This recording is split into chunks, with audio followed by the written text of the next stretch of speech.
giving you the real from A to Z surrounding the Dallas Cowboys. News, updates, rumors, transactions, takes, and more. So strap up, Cowboys Nation, and start your day off with A to Z Sports. Live with Will Steele. 3, 2, 1. Here we go.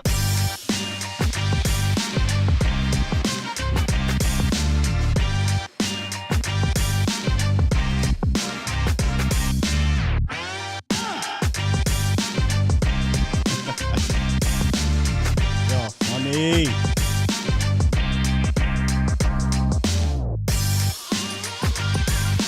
Good morning, good people. Yeah, I'm feeling good today. Welcome to A-Z Sports Live, presented by Texas Family Fitness, Freeman Mazda, and Worth the Poor. Streaming live on YouTube, Facebook, and Twitter. I am your host, Will Skywalker Steele. Yes, indeed. I am feeling good, and I am a little bit early because we got a guest. You know how we do. Supposed to have a guest. We'll see. Combine testing begins today, and I wanted to bring on my guy, Kyle Yeomans of DallasCowboys.com. He's down there at the Combine, so I wanted him to give us a up-close and personal view and bring Cowboys Nation down there. We'll talk about that, and in the roundup, we'll get into one of the position groups that may involve the franchise tag, may or may not, according to reports. And I think because I forgot to do my You Played Yourself segment yesterday, you know, the football gods, the podcast gods, they just, you know, things happen for a reason. It actually fits much better on today's show. So I promise I will get to that maybe right after the roundup or after we get Kyle on the phone. So Kyle's good peoples, man. I really enjoy when I bring him on the show. He knows what he's talking about, and he's plugged in down there with the Dallas Cowboys. So we'll get him in here in a few minutes. So we'll get to this roundup pretty quickly. With that said, it won't be a terribly long show today. We want to hit the combine. We want to hit the position groups that will be testing today, tight end, wide receiver. We'll do some of the Saturday groupings as well, which is defensive line and linebackers with Kyle. But yesterday, before we get into the roundup, last night, I should say, great show. We had the roundtable, Vox Lombardi Law Nation, Foots the King, Okoye, myself. It was just a really good show as usual. Check that out if you can. Run it back on any of those guys' channels. A lot of great questions brought up in there. Voch always says, I don't want to be 3 hours. But I truly feel like we need 3 hours to get through everything. We never get to everything because we don't want to keep y'all too long. So make sure y'all check that out. But good morning, Cowboys Nation. It is Thursday, which means it's one more day away from the weekend, the freaking weekend. All right. So let's get through this thing and have a good day. Have a positive, good morning as we head towards the end of this week and hit the weekend. All right. I'm going to jump right into the roundup. We should have Kyle on the horn here soon. If not, we'll get into my congratulations, you played yourself segment. So let's hit the roundup right quick. Looking at my Gucci, it's about that time. It's time! It's time! It's time! It's time! It's time. It is time for... It's time for the morning roundup. Round 'em up, boys. Yes, indeed. The morning roundup presented by Texas Family Fitness. A solution for your fitness goals, whether it be weight loss, strengthening up, toning up, sports, or stress relief. Texas Family Fitness has everything you need from state-of-the-art equipment, group classes, and experienced professional certified trainers. So if you're looking to begin your fitness journey, do me and A to Z Sports a favor and head on over to any of the 9 locations in the DFW area or visit TexasFamilyFitness.com. So yesterday it came out on the wire, according to Cowboys insider Bobby Belt's camp and Dalton Schultz camp, that they do not believe he will be tagged. Now, I don't think this is breaking news or anything like that. It's not breaking news. We talked about this this week, I believe, when the tag came up.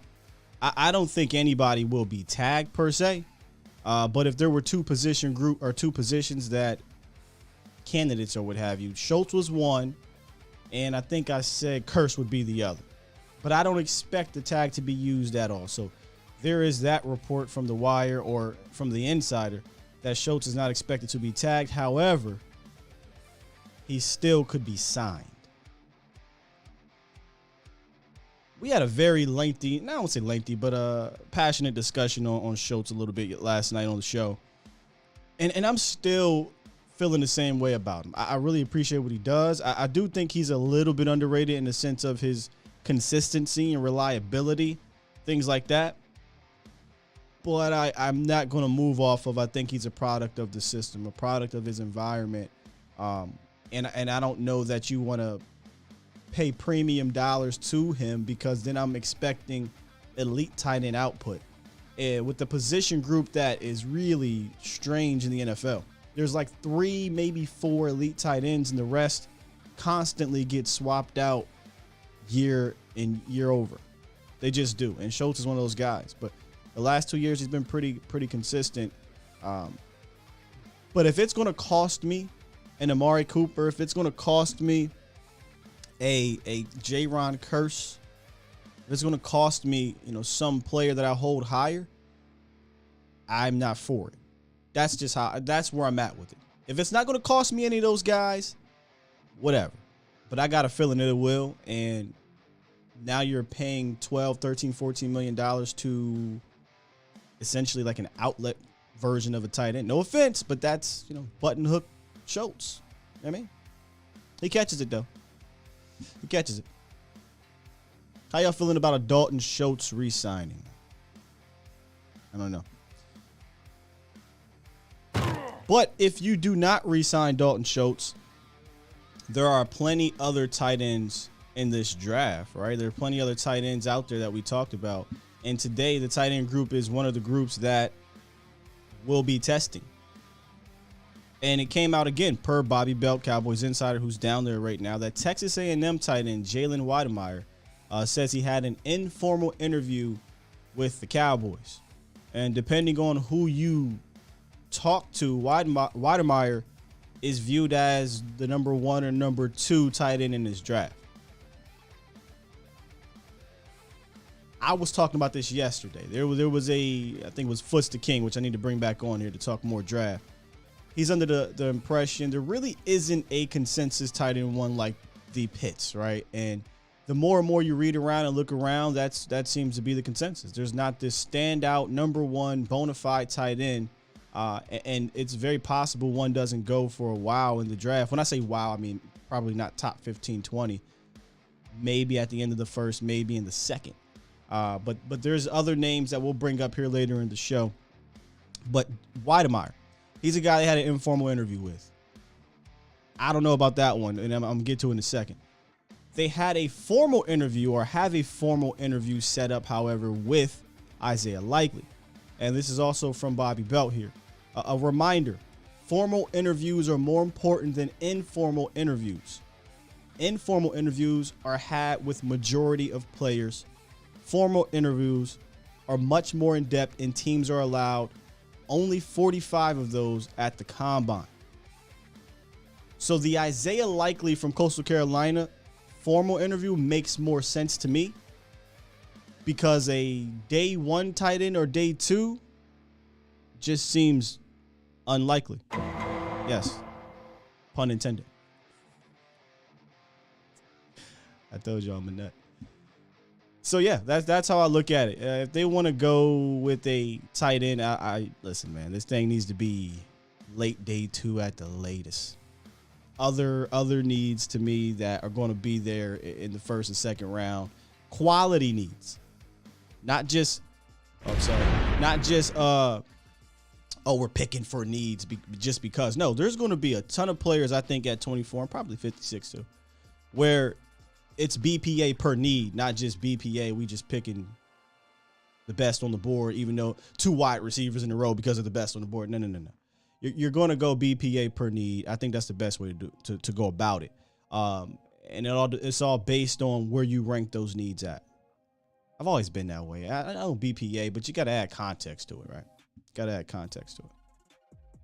All right, we're still waiting on Kyle. Let me see here. I think we got something. Okay, we're still waiting on Kyle. I think he's down there right now the lineman interviews are happening. So the lineman pressers are happening. So I believe he's handling that as we speak. But while he's doing that, go ahead and pull up my congratulations, you played yourself segment here. Give me 1 second because you got to hear this audio.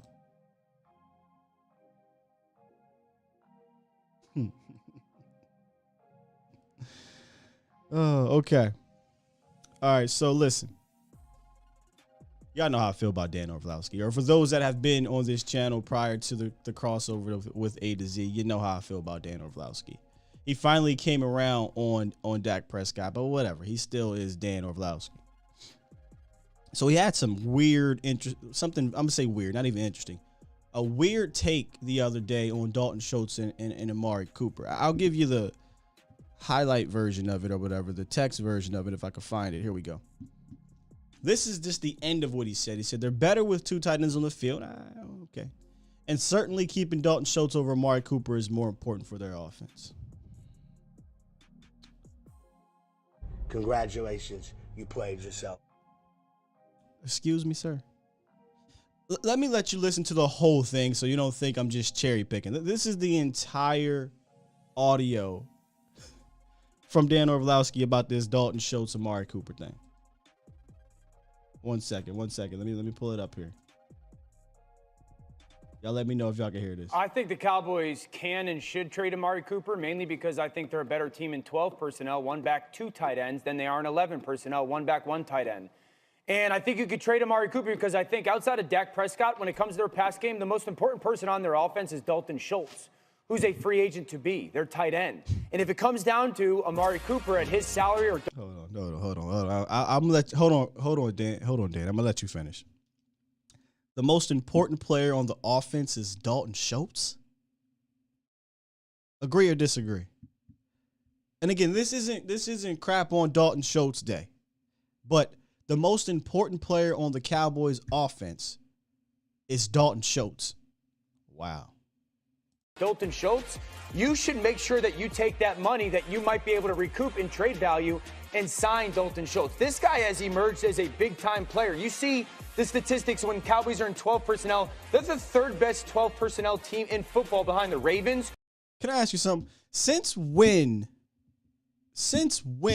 can you not be in 12 personnel and not have a wide receiver out there? I mean, why can't you have your best wide receiver with 12 personnel? You know, that kind of blows my mind a little bit. I'm gonna let him finish. Continue on here. Which has such a unique offense, and the Patriots, who have two superstars in Jonnu Smith and Hunter Henry. I think that when you look at tape and watch this Cowboys pass game and you say, who is the receiver target that Dak Prescott trusts the most, that believes in the most? It's Dalton Schultz. And the numbers prove when Dak Prescott throws the ball to him, he performs at a level better than basically anybody in the league.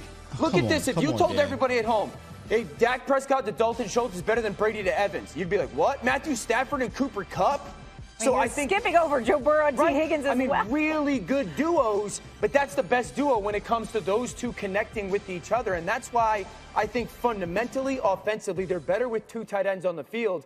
And certainly keeping Dalton Schultz over Amari Cooper is more important for their offense. I think the Cowboys Congratulations, you played yourself. Certainly keeping Dalton Schultz on the field over Amari Cooper is more important for the Dallas Cowboys. I can't make that up, folks. I can't make that up. With that said, we do have our guy, Kyle Yeomans, in the building. What's up, KY? What's going on, man?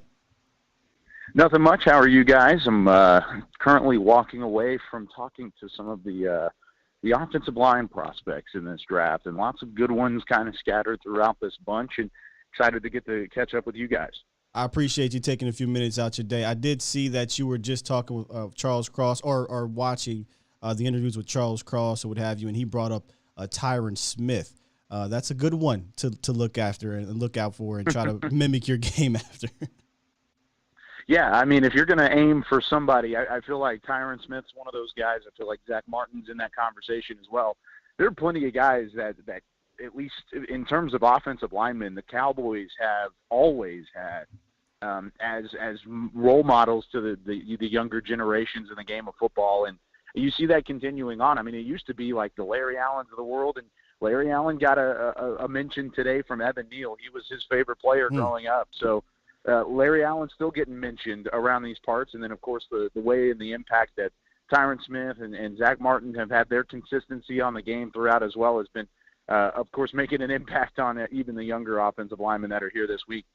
Indeed. Now, my manners are just terrible right now. This is, if y'all don't know, this is Kyle Yeomans of DallasCowboys.com, the Debo Samuels of DallasCowboys.com. He does everything, the TV, the writing, the hosting, the draft show. If you don't know about the draft show, where you at? Kyle freaking Yeomans, ladies and gentlemen. I had to give you the proper introduction, kid. I had to give you the proper introduction. Hey, and anytime I can get a comparison to Debo, I feel like I'm doing something well, right?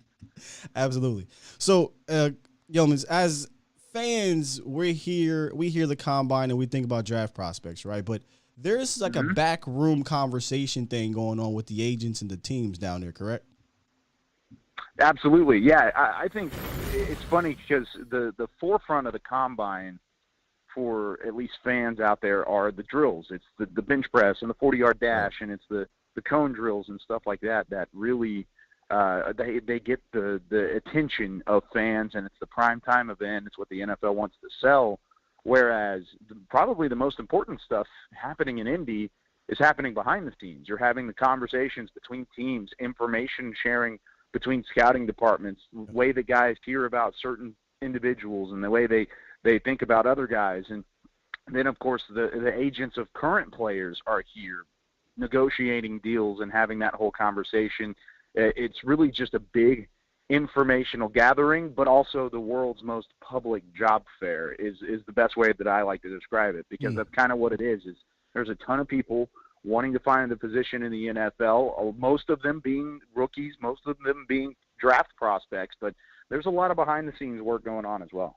Yeah, and, you've talked to Stephen Jones, I think, twice now, but you had a really nice sit-down with him yesterday with Dave Hellman. Check that out, guys, if you can.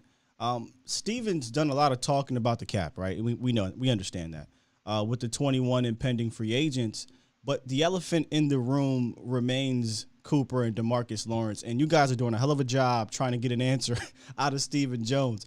But before we get to the draft, what is your feeling, coming away from those conversations with Stephen when it comes to those two? I think it's kind of where we entered the week, where we feel like it is likely that neither one of those guys are on the roster, but it's not most likely. I think it's most likely to say that one of the two will be on the roster, and I think that's kind of the decision-making that's going on throughout the organization at the moment. I think they're trying to decide whether or not they are as replaceable as other positions potentially on the roster, if it's worth kicking the can down the road from a cap standpoint and restructuring some of these guys, because I think that's a conversation that this front office is having actively throughout the week. Is the draft able to supplement some of the production in a couple of those position groups? Is there something out in free agency that's worth going to get and that could potentially save you some room in the cap in the long run? That's really the biggest thing this week is I think we've gotten closer to saying, okay, one of those guys definitely won't be here, whereas it's not the nail in the coffin just yet about who's not going to be here, or that both guys are not going to be here. So it's not encouraging to a certain extent, because like he said, there's tough decisions to be made, and not everybody's going to agree with those decisions, but I guarantee you that those decisions just have not been made yet. Yeah. Well, the tight ends, the quarterbacks, and wide receivers are all testing today, right? So if Amari Cooper is removed from the roster, who should the Cowboys be zeroing in on today from the wideout position? Yeah, no, there's a couple guys that you could really be looking at. I think Treylon Burks is one that a lot of people think could be a Debo Samuel type, since you mentioned him a little bit early on. He's a wide receiver out of Arkansas, 6'3", 220 pounds. He's quick. He's agile. He's got good hands, solid blocker, and he can do a ton of different things. He can play in the slot, which he did a lot of throughout his time in the SEC West. And speaking of the SEC West, he did it against the best opponents in college football and really put up massive numbers for an Arkansas offense that have been pretty stagnant over the last couple of years. So he's somebody that I think if you're wanting to replace the production of Amari Cooper, you don't want a cut and dry Amari Cooper, because we've already had that conversation about how he wasn't utilized the right way. Go and get a really talented guy who could maybe fit into Kellen Moore's idea of a system, and Treylon Burks would be one of those guys. But if you're going to do that, he would probably be gone, or you would have to get him at pick number 24. I think the most likely scenario is you're going to see a group of guys in the second round that are either going to replace Amari Cooper or Michael Gallup. I would put money. I'm not a betting man, and I don't want to tell you how to spend your money either, but I would put money on the fact that there's a second-round receiver in the conversation when the Cowboys are on the board at 56, because there's either way, you're going to replace Amari Cooper, or you're most likely going to replace Michael Gallup and Cedric Wilson if Amari Cooper's still on the roster. So I think either way, you're looking at a high-quality receiver in that second round. And if you're not, I feel like you're doing your offense, you're doing a strength of your team a disservice by maybe not looking in that direction. If you get rid of Coop, I feel like the wide receiver position just shoots up the board past a lot of these other ones. So, yeah, you got to be looking at day one, day two, for, in my opinion, for a wide receiver. And Sky Moore, by the way, I'm advocating for him. You knocking on the door of Sky Moore as well? I am busting the door down. Hey, that's cool. I'm cool with that. He would be interesting I would like it if you kept Amari. Yes. And then you had him paired with CD and Amari. That would be that's what I want. Like my want for Sky Moore, because he would be a second round, third round prospect. He's a great player. Don't get me wrong, but he's probably not going to be a day one prospect or in that conversation in the top 32 picks. You could get him at 56 for the most part. So I like that idea of Sky Moore and having that electricity and potential kick returning ability out there as well. Yeah, I'm with you. It's more so with the pairing with Cooper and a CD Lamb. Maybe he can get into the slot and do some dynamic things. But I wondered, just how hard the Cowboys would think about a guy like Jamison Williams, the Alabama guy, Alabama guy for an Alabama guy. Where do you see Jamison Williams falling, since that ACL injury? Very intriguing prospect. It's tough because some people are going to knock the injury more so than others. I see a lot of people who have him as the top receiver in the draft, and he's going to go top 15. And I'm actually one of those people. I have him as my number one receiver, and I have him as the 14th overall player right now. And that's really just me anticipating him to be the same coming back from the ACL.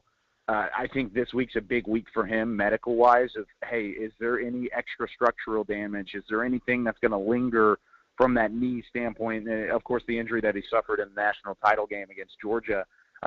He's going to be in that conversation of one of the first receivers taken. I don't know if he will be just because of the ACL and what he brings to the table, but he's an absolute burner. I mean, he is a top-notch player. Reminds me of Jerry Jeudy. We're told not to scout the helmet, but, that's kind of what I'm looking at when I see Jamison Williams tape. Yeah. It reminds me of Jerry Jeudy and what he did a couple years ago at Alabama as well. And I think he could immediately come in and have a massive impact in terms of the NFL and whatever offense he's on. Another name I want you to keep an eye on, and I know that the Cowboys have kept an eye on him as well, is George Pickens out of Georgia. In kind of a similar scenario where he's been banged up. He only played 35 offensive snaps. He had an ACL in the spring, came back, played 35 offensive snaps over the SEC title game and the college football playoff, and was really kind of eased back into it. But he's kind of along those lines as well, as a high-end, deep threat receiver who can play physical. He can play all over the field. He can do a ton of different things. And he may be one of those guys that the Cowboys could look at as a second-round receiver potential because of the injury. If he wasn't hurt, if he hadn't had that injury in the past, exactly, another hurt guy. But, hey, we know how that works here in Dallas. They like to keep their eye on those guys. And there's a specific type of risk with it that comes with it. But if he wasn't hurt at any point throughout his collegiate career, he'd be a top 15 pick. And he's probably going to go in the second round, and maybe the Cowboys would have to move up to go get him. But if he falls to 56, keep an eye on George Pickens when draft day comes around. So it's safe to say, there should be a quality wide receiver in round 2 or 3 for the Cowboys to pick. I absolutely think so. I think it's a good wide receiver class. I don't think it's as great as some of the ones that we've seen recently with like the CeeDee Lambs, Jerry Jeudy's, and Henry Ruggs when he was drafted, and then last year's class of guys. It's not the same level, not the same caliber of guys, but I certainly think that it's a class that's deep enough, and for a team that picks in the latter half of every round for the most part, I think it's going to work out well for the Cowboys. I think they come out with at least one, maybe two receivers whenever draft weekend's over. Now, one of the impending free agents right now that a lot of Cowboys fans are talking about is Dalton Schultz.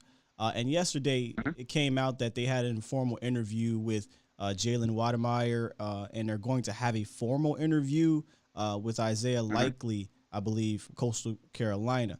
Now, I personally don't believe they'll take a tight end high, but who are some of the other guys at the Combine the Cowboys fans should keep their eyes on? Yeah, I think there's a couple of guys. I think Wademeyer is one of those. I know the Cowboys have kind of kept their eye on him.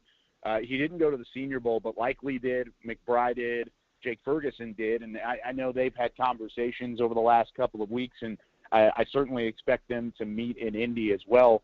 Those are kind of the guys. Jake Ferguson out of Wisconsin's more of a traditional blocker, but he showed that, hey, he could get the football as well. He's a good player. He can kind of fill that role of a Dalton Schultz if they really needed to.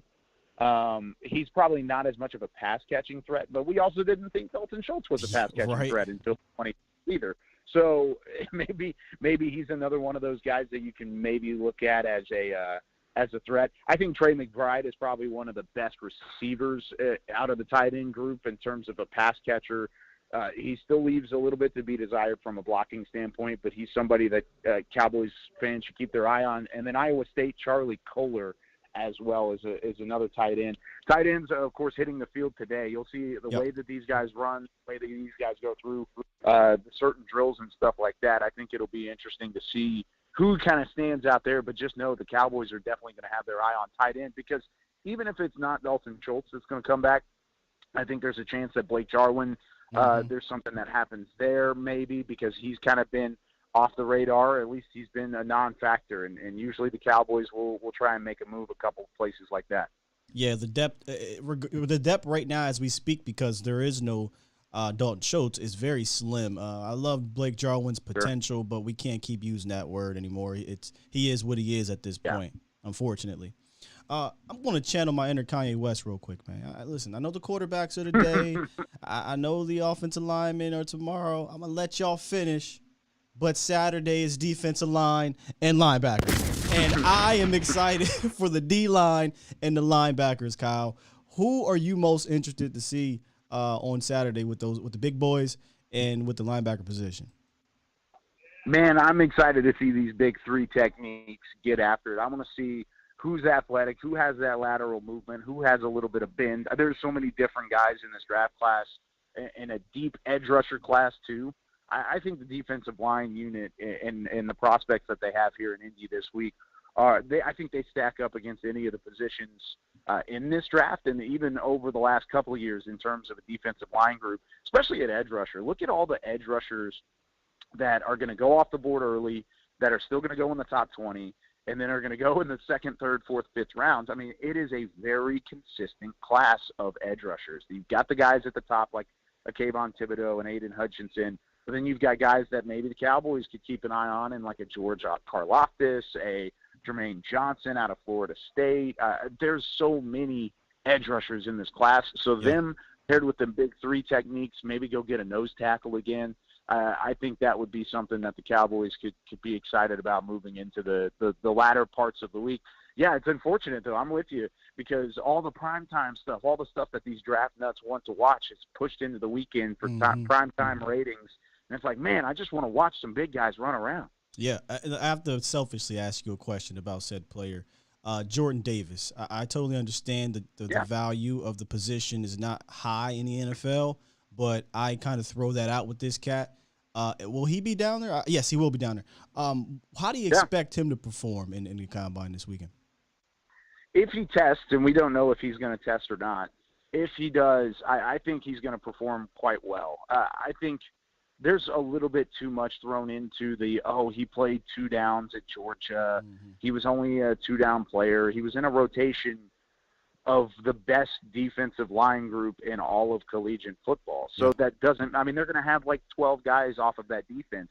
Exactly, 12 guys, more than they were starting that are going to be drafted throughout this entire entire process. So him as a prospect is intriguing to me. I think I'm right there with this guy because I think this is a guy who can wreck your defense. And even if he only does it for 2 downs, he does it on first down and second down, you're setting up 3rd and long for the rest of your defense, and it basically eliminates the run as an opportunity to go. So you're stopping the run still. You're stopping the run on first and second down, which is his calling card, is he is a run stuffer, and he can provide some interior pressure as well. I think he's worth the 24 overall pick, and I would be able to stand on the table for that moving into the latter parts. I hope he tests well. I think he will, but we'll definitely see that when it comes up in the next couple days. Stand on the table. I might pull a Bills Mafia jump off of the table move if we take a Jordan Davis. Seriously. I told myself, Sky, don't fall in love with prospect. That.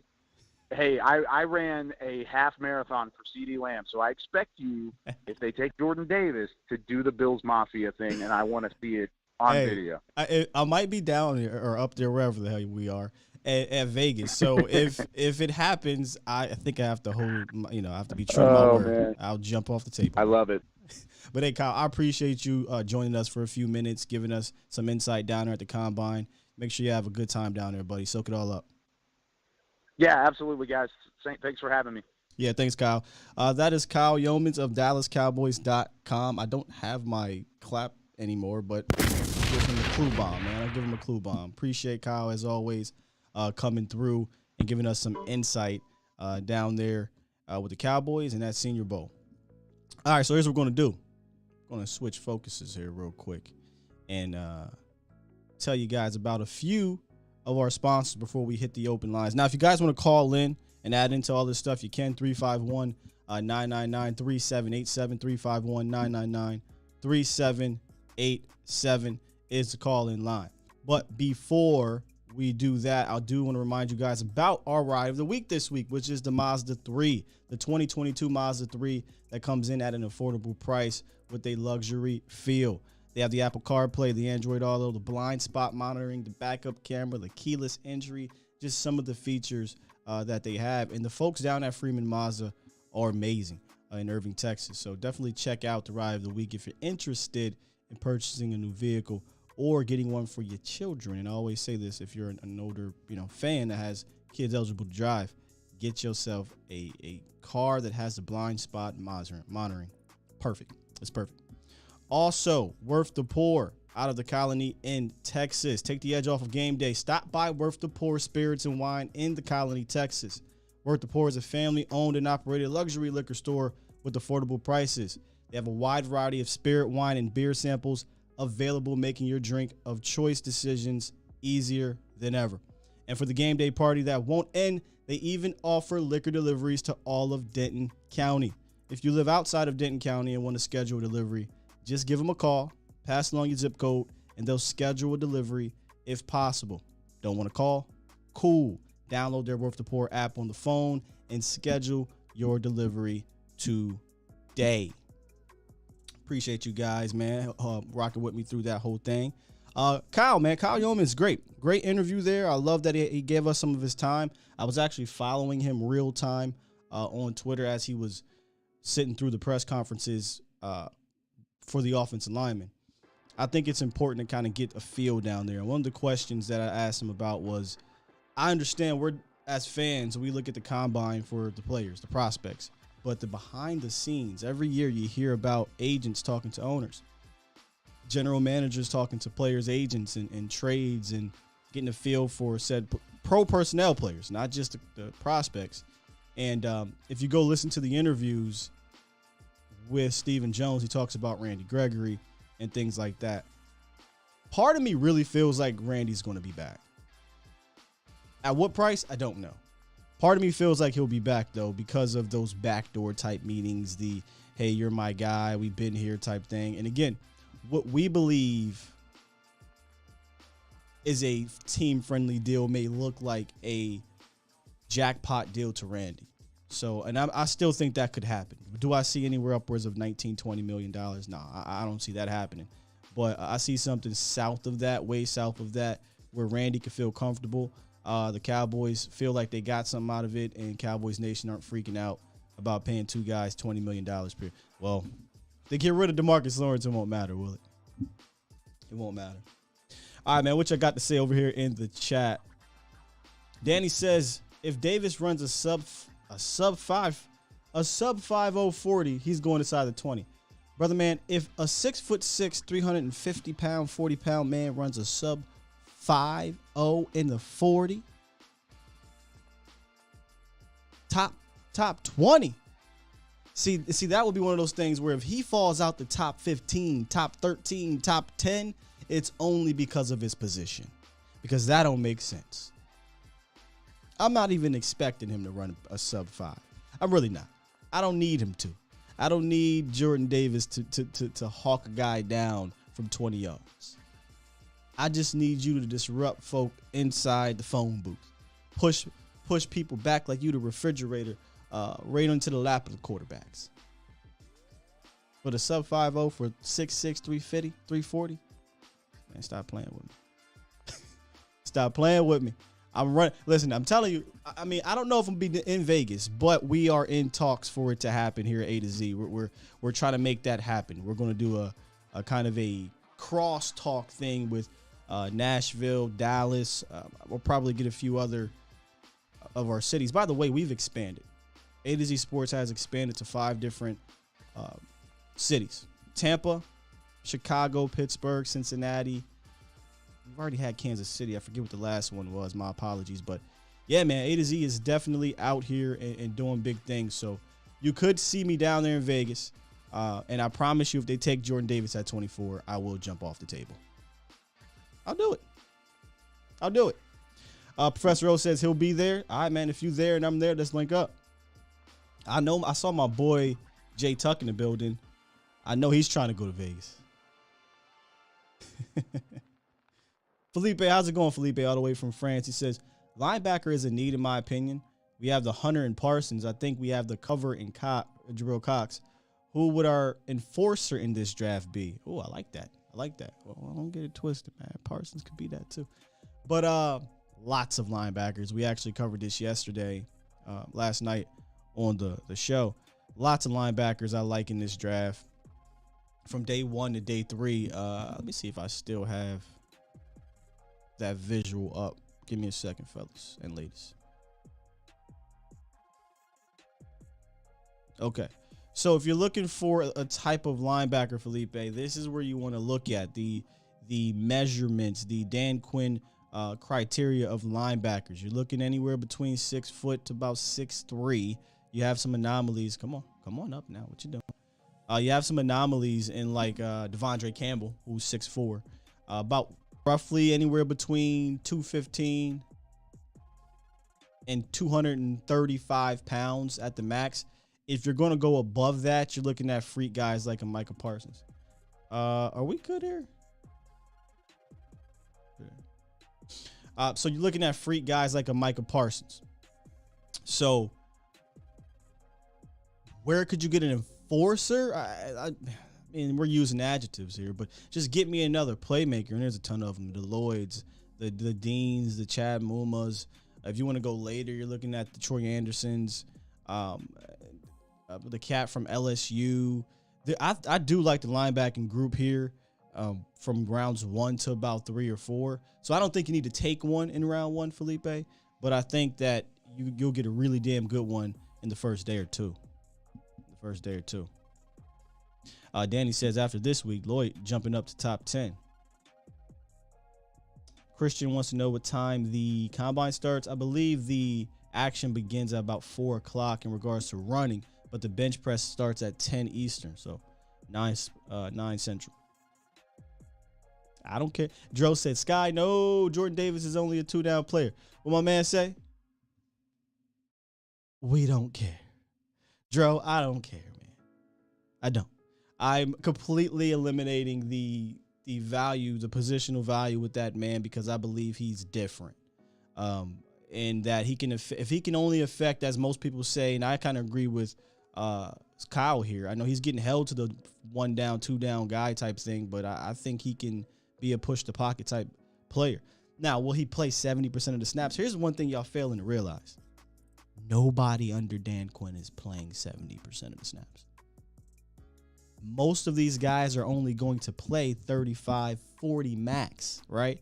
So if I can get 30, 32 snaps max, 100%, not out of shape Jordan Davis next to my Osas in front of my Jabril Cox and Micah Parsons, I don't give a damn what downs you want to put him on.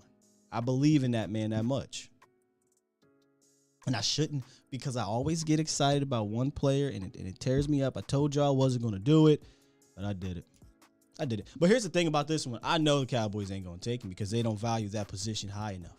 So I'm not going to be too let down if that happens. Oh, we got Reek on the horn. What's up, Reek? Yo, what's going on, Skywalker still? Good morning, brother. Cowboy, good morning. Cowboy Nation, like, subscribe, share, all that good stuff, Sky the best. Salute, man, salute. Yo, man. Hey, man, I want to say one thing, man. Y'all brothers, man, the 5 horsemen last night, man. Yo, man, I'm going to tell you something, man. The round table. If you miss it, run it back. Gotta run that back. Yo, Sky, you retarded, man. You wild as hell. Excuse me, I don't mean to say retarded, you know what I'm saying? I meant to say, you wild, man. I know what you mean. I know what you mean. How you gonna call that man the Uber driver, man? That was crazy. You had me dying last night. Uber Eats. I had to walk away.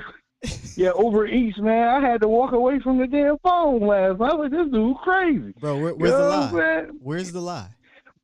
You're right. I agree with you 110%. He is the Uber driver. The Uber Eats driver, man. Delivery person, man. The dude don't have no say-so if we cut players, want to pick up certain players, especially during the season. You know what I mean? Yeah. With like little trades, little 5th round, 6th round trades for the next year for decent players that still got a little juice left that can help the team. Real quick. Stephen Jones too tight. Real quick, Reek, for those who don't know what the hell we're talking about. He's talking about Will McClay. Will McClay came up last night on the roundtable and jokingly called him the Uber Eats driver because he's given the recipe, he's given the groceries, the type of groceries to shop for, and he picks them up. That's why I said what I said. So continue on. Yeah, man, we gotta I give you all y'all guys a round of applause for last night. That was a good show, man. And I gotta give you your props because you know what? You stood up to Voch Lombardi's little bit of his nonsense when it comes to these Cowboys, being a Cowboy, a super Cowboy fanboy. You know what I mean? And I respect that you said what you said because it does need to be pointed out. And he backed himself up a little bit though on that what he was saying, saying that it's the front office, man. They stopping the growth of this team, man. It's like, damn, you getting these players, you paying these players, but you stopping their growth by meddling, putting your hands in certain situations that you shouldn't even be in. If you want to be the face of the organization, you want to be bigger than the whole team, stand out in front and do that, bro. But let the people, like, you know what I mean, get the groceries, but let these coaches and stuff cook the meals, man. Yeah, back off, bro. Like, you don't have to be in there. See, the problem is when you don't have people like general managers, you never know what you're doing wrong. You will never know because when you're the president, the vice president, and the owner and the general manager all rolled in one, who's checking you? Nobody's checking you. So unless you are a colossal failure, unless you are and I hate to even use the Jets because I looked this up yesterday or the other day, just kind of looking at certain organizations, but unless you are the Detroit Lions, the Washington football people, an organization like that where you're failing year in and year out. When I say fail, I mean not making the playoffs, terrible records, top 10 picks all the time. Unless you're doing that to the Joneses, this is a success. We're relevant. We're getting to the playoffs every other year. Winning one, they don't. Do they really care about winning one? I guess they do, but they're not showing it to me. So no one's checking them. And they're not checking themselves. They're saying this is good enough. We're close. And I'm tired of hearing that too now. I'm tired of hearing it. We're close. We'll be close once we get to the NFC Championship game. Until then, yeah, that's what I'm show me. saying. Yeah, they got to show us close. I don't want to hear that you're close. I want to see it. For some reason, all of us being fans, true Cowboy fans, we can sit down and really know at least by the second half. Before the second half or the middle of the second half, we like, damn, we going. I don't think we're gonna win this game because look at the dumbass plays they out here running. Damn. You know what I mean? And then, yeah, go ahead. Yeah, and then my whole thing is like this too. I want to pay our guys, you know what I mean, like Randy Gregory and stuff like that. But let's keep it real, man. I was just thinking about this, man. Randy Gregory helped lose us that damn playoff game. Because he was playing like he was high, like he had hit the blunt before he came out there.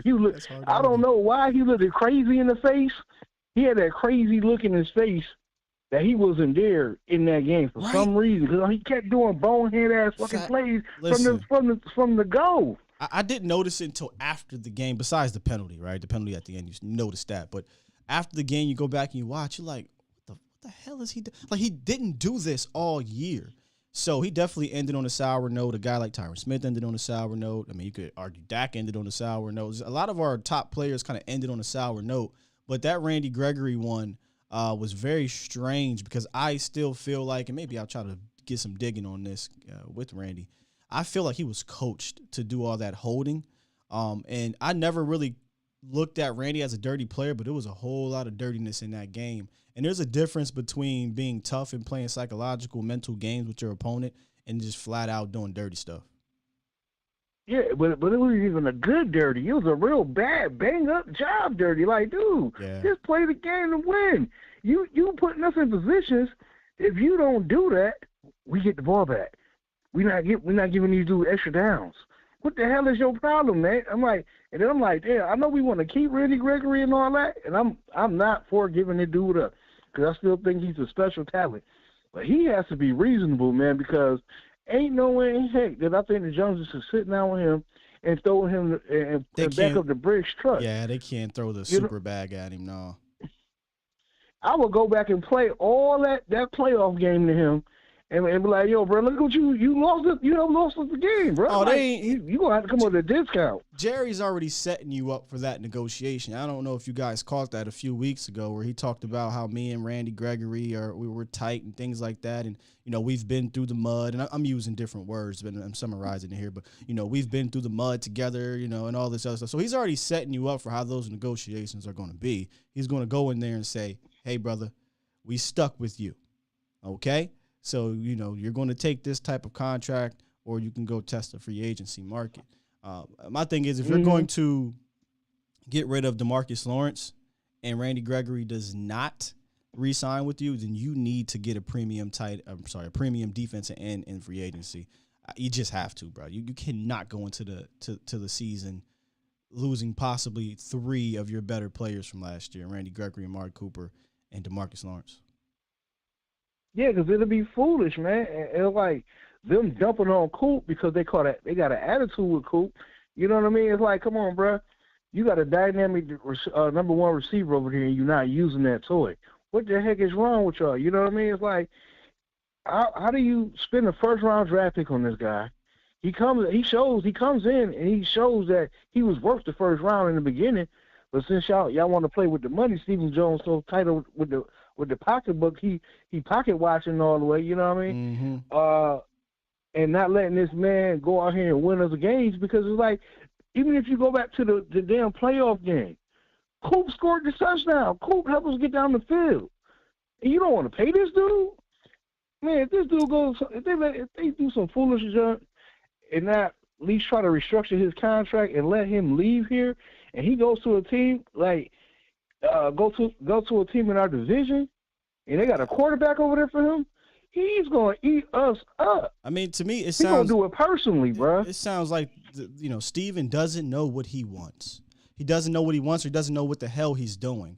Because, again, just listen to when he talks, The system. He brought it up. We talked about it a few days ago. The system is the reason why the targets are what they are. The system, the scheme, the system.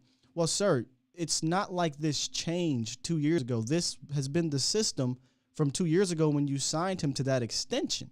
So if you knew the system was going to be a distributing type of system from front to back, from start to finish, it wasn't going to be a player-driven type of thing, even in adversity moments, like McCarthy likes to say, then why the hell did you pay him that money? So either he doesn't know what the hell he's doing, which I lean towards that, or he doesn't know what he wants as the de facto general manager. And yes, we talked about this before. I love Will McClay, but I don't believe he's the general manager because he doesn't have say on who comes and who goes. He has say on who the hell I'm going to go pick up. You know, what you want me to go get? I got you. Let me go get that real quick. And hey, is this the one? Steven will say, that's the one. Or Steven will say, you know, Will, I know you went out there and you got so-and-so, but I'm not feeling this guy. We're going to get rid of him. You think Steven Jones is going to Will McClay and saying, well, what you think about Amari Cooper? What you think about DeMarcus? No. Not going He's not doing that. Not doing that. He's not doing that. So, you know. And Jerry need to put a stop to it some way. Like, bro, you're not about to make my team go back under 500.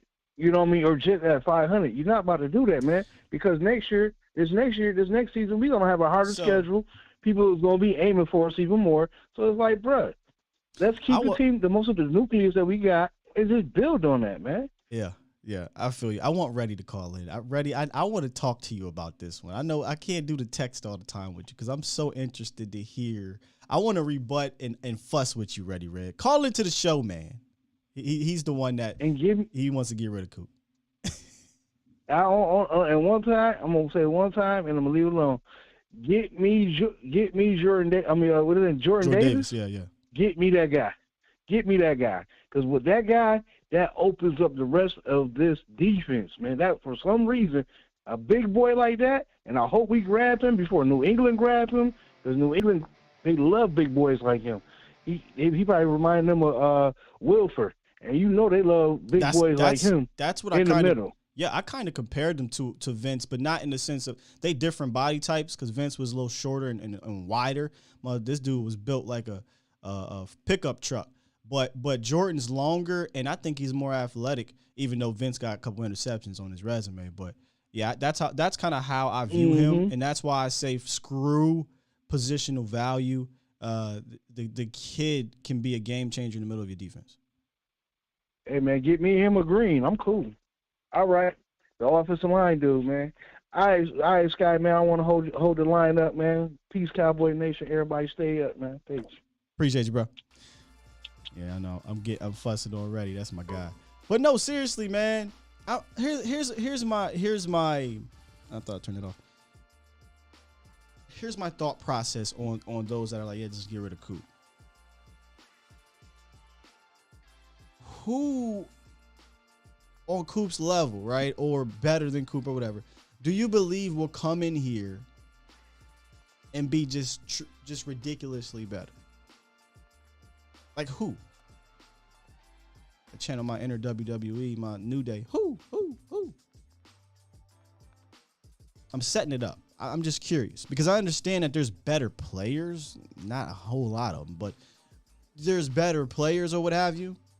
But I don't even know if that matters because said scheme. I think your frustration is pointed to the wrong person. Mark Cooper is without a doubt a very damn good wide receiver. Playing in a scheme that don't give a damn about that. You know what I'm saying? Literally. He said that's what your general manager, vice president, Steven said. That's what your offensive coordinator said. That's what Simi Fehoko said. This isn't a player-driven scheme. It's a progression scheme. It's a concept-based scheme.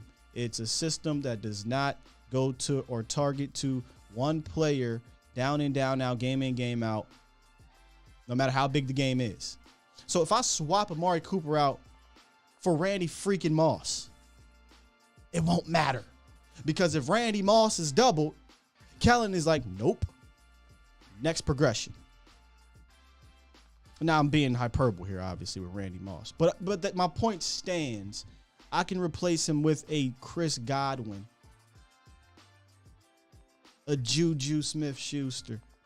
I know Devontae Adams is a beast. We had this conversation before. I don't think Devontae Adams is Devontae Adams in Dallas.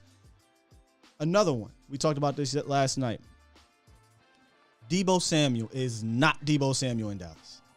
He ain't. What's the meme where the guy's sitting at the thing with the cup and he's got there's a sign at the bottom? Prove me wrong.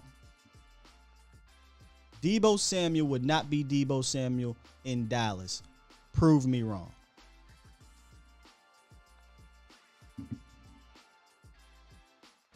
That's all I'm saying. And you know, people were on me yesterday on Twitter when I responded to it's so funny with Twitter about Stephen Jones. You know, people really on Twitter that don't know who you are, don't watch this show. They take a tweet and then they just judge you off of that tweet in regards to your sports views. And the problem is it's too many levels for Twitter. It's too many. So it's levels to this thing that Twitter I can't get all the way in on. But seriously, in regards to the wide receiver position, ooh. Let me go see if I found one. All right, so Professor O made a point, apparently. Let me go find it, Professor O. What did he say? That's Reddy's point. Okay, he says, I don't think it's find someone that's better than Coop as much as find someone who can get 8 to 1,000 yards for far less money. No. Y'all not these levels. Y'all know, you know better than that. Or unless you speaking on Stephen Jones mentality, because now, Reddy, you sound like Stephen Jones. I'm going to cut a top premier wide receiver, player, what have you, because my scheme is the result of his production, not said player. The same player I paid 2 years ago, top 5 money, with the same damn scheme. Wait. Where's my safe word? You know damn well it ain't about the 800 to 1,000 yards because he's way more valuable than that. Go pop on the film. Who has the bracket coverage? Who's dictating where the safety goes? Who's pulling a linebacker underneath? Amari freaking Cooper. You want to know why Dalton Schultz has 800 yards and 8 touchdowns? It ain't because Dalton Schultz is Jason Witten in his prime. So come on now, y'all. Y'all know better than that. He even said it in the interview. I think it was Clarence Hill who rebutted with, well, when it comes to investment, does that match up with your system? He said, that's some things we have to talk about. What the hell changed from 2 years ago? He wants Traylon Burks, says Reddy Red, and a free agent wide receiver to go with him. I just think that's such a, that may be what happens. Ready? They're likely going to get rid of him, and then wide receivers in play at 24. I just think, what a waste. What a waste. At that. Now again, it's early. The Cowboys could be potentially wiped out from everybody. Highly doubt it. But this year, I feel like there are more positions of need that will fit BPA at 24 than wide receiver where we stand right now. And the fact that you're going to create a need because cap is frustrating. Oh, stop it, Professor O. Teams aren't bracketing Cooper, bro. Okay. We're going to talk off air because we could pull it up. In fact, my man's already did that, but we can pull it up. Teams are definitely paying attention to Amari Cooper, man. Teams are paying attention to Amari Cooper. That is false. That is false. Teams ain't just out here like, oh, this is Allen Hurns. No, they're doing it every play. I'm not saying that. I'm just saying Amari Cooper is definitely dictating coverage and has done that since he's been on this team.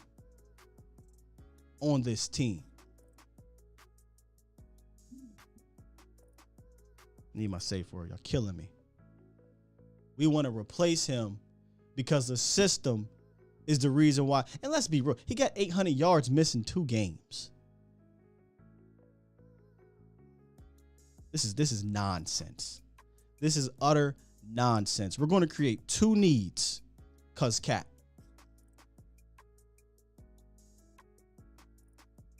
I need a safe word.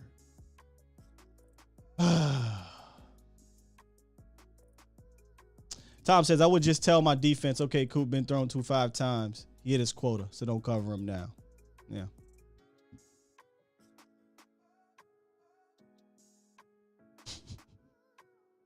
And it ain't y'all. It ain't really y'all, Professor Already Read. It's the fact that we have to have this conversation that pisses me off, man.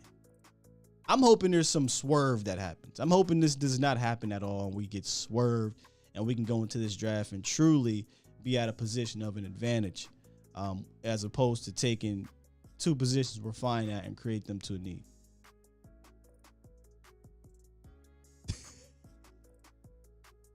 I want me some glory hole. He said that's my safe word. And when it happens, I'll be on here. I won't snap. I won't go crazy because I'm kind of setting myself up for it. But Kyle did mention that he thinks it's likely that both will be gone, but it's most likely that one will be gone. And the conversation we had yesterday was, would you rather have Cooper or DeMarcus Lawrence? I was Amari Cooper. A few others were DeMarcus Lawrence. It's a fun conversation to have, but I'd rather have Coop. And listen, I love DeMarcus, but if we're picking between the 2, I'd rather have Coop. What excuses are we making, Ratty? This is why I want you to call in. I don't want to keep going back and forth on the chat, but I'm trying to figure out what are the excuses. I haven't said a single thing about Amari's being a negative player. What are the excuse? What excuse? Excuse for what? You know what I'm saying? Is he not one of the best wide receivers in the league? Is he not one of the Cowboys, if not the best wide receiver on the Cowboys? Does he not have, 3 out of 4 seasons here, 1,000 yards? Did he not change this offense and improve it? What excuses are we giving him? You know what I mean? He cleaned up the drops that he had early on in his career. 2019, people was like, oh, he dropped the ball 7 times. He's 6 drops the last 2 years, 3 last year. So what are we? Is he throwing himself the ball? He doesn't divide the locker room. He goes out in the public eye and says, listen, guys, I would like to be involved on 3rd down in the red zone. That's not T.O.-ish. That's not Des Bryant-ish. So where are the excuses for the man? Real Tick says the conversation should be really how poorly Kellen approaches. That is the root of the problem.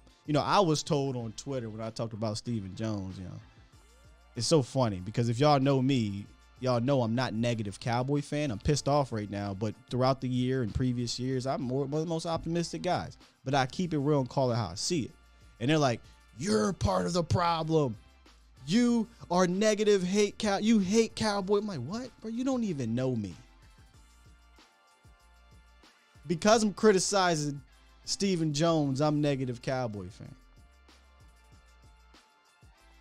I can criticize.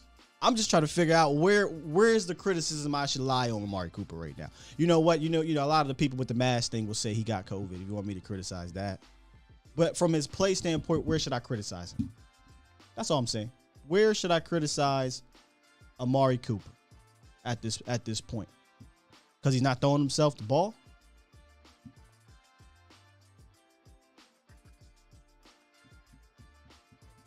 Kellen runs the same O as Linehan with just more trick plays. Are we saying that's a good thing? Cooper's legit. Teams aren't rolling coverage his way all game long. He isn't commanding attention like prime Dez. Well, you're adding a different No one says he's commanded attention like so-and-so, but Coop is commanding attention. That is the point. Coop is commanding attention more than any of your wide receivers on this team. Coop is your best wide receiver on this team. I don't care about comparing him to Des Bryant, Randy Moss, or anything like that. He's absolutely commanding attention. The first part of your sentence is all that needs to be said. Coop is legit, period. Y'all want to roll out this wide receiver by committee? Be my guest. Out here running hook and ladders on the second drive of the game. And we talking about our wide receiver who was the only person that scored the touchdown. A legitimate touchdown in that game, that drive.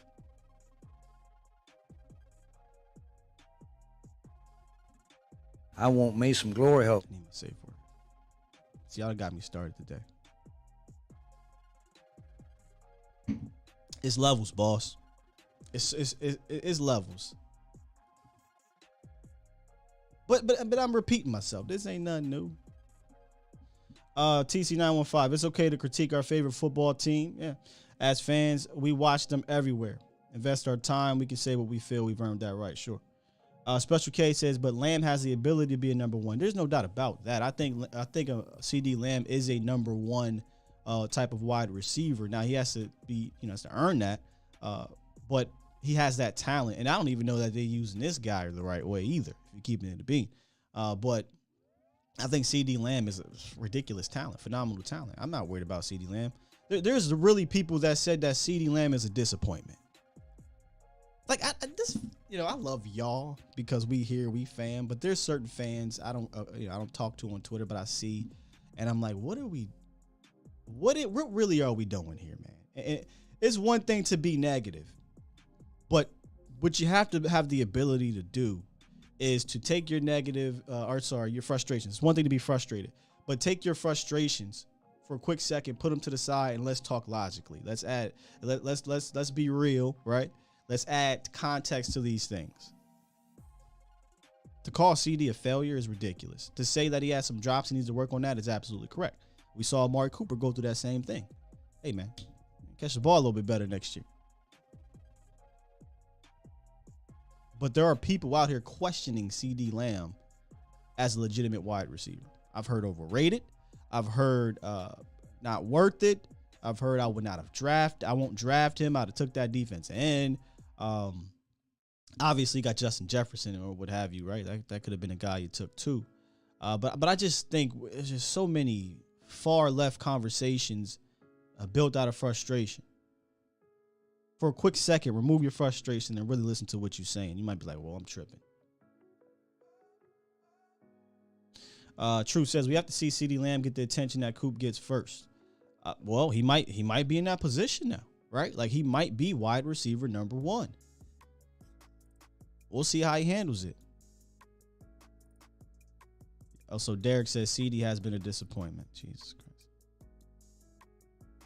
I'll tell you something right now. If a player gets over 2,000 yards in his first 2 years at receiver, what is it, like 15 touchdowns or something like that? 12 touchdowns, 13 touchdowns, and he's a damn appointment as the wide receiver 2/3, give me that disappointment all day and tomorrow. 682, what it is, what it do? What's going on, Skywalker? This is Dre from the chat, man. How you doing? What's up, Dre? Hey, do me a favor. Turn down the radio a little bit. I just turned it all the way off for you, my brother. Gotcha. First off, want to just say I appreciate what you do, man. Been watching the show for quite some time. I just want to throw a few things on you, man, just sure. to see what you felt about it. I just want to get this off my chest, man. I feel like these boys in the front office, these Jones boys, man, they just trying to control the narrative. Meaning, let's think about this, man. TP not getting no play time. We instead we sending in an injured Zeke. On top of that, Coop getting less targets, even though we know that he's truly our number one wide receiver. What does this all mean, man? To me, it feels like they're trying to control the narrative. You know what I'm saying? Yeah. I think that I'm not going to keep too much of your time, though, but I think if we see a TP extension and he's highly undervalued, meaning if he gets like this contract that just basically like something like $3 million, $2 million, just a peon contract, Talking about Tony Pollard? That this was all, yeah, TP, Tony Pollard. Okay. That just shows that this was just all a part of their plan in the first place, out with Zeke and with TP, and they get him at a hell of a deal. And as far as the Coop thing, man, I mean, if he not getting targets, then what are you supposed to do? Throw the ball to himself? I'm sorry, I'm about to cuss on your show, man. No, you're fine. I've already crossed that threshold. You're right. I don't know what he's supposed to do. I'm just saying, though, like, all these people like Reddy Red in the chat, hate on my boy, respect to Reddy Red. He a cool brother, by the way, but Reddy catching bullets today. Man, I'm just saying I don't get it, though. Like, what is a wide receiver supposed to do, man? This is a skill position, This man, if this man is going to be featured in the offense, then Coop would be a top 5 receiver, Coop would be up there with the Devontae Adams of the world. I don't understand why so many people just shitting on it. I'm sorry, crapping on this man. Good. I mean, the reason why I don't understand it is because you've been given the answer to the question, right? Like I could see if we weren't told by Steven or by Simi Fehoko or by Kellen himself, right, or by Amari Cooper, if we weren't told the answers and we're just sitting here in the wind, like, what the hell is going on?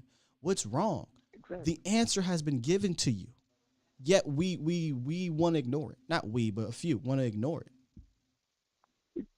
I totally feel the same way, man. I mean, at the end of the day, these Jones boys show that they about the money. They not really about winning, man. It's really tough being a Cowboys fan. It's hard, bro.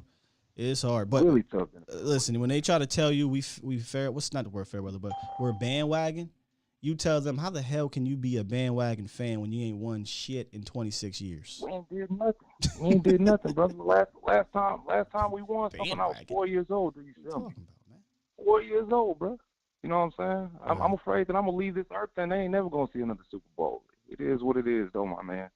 I'm going to try to stay up, man. I'm going to keep listening on the line and respect what you do right here, man.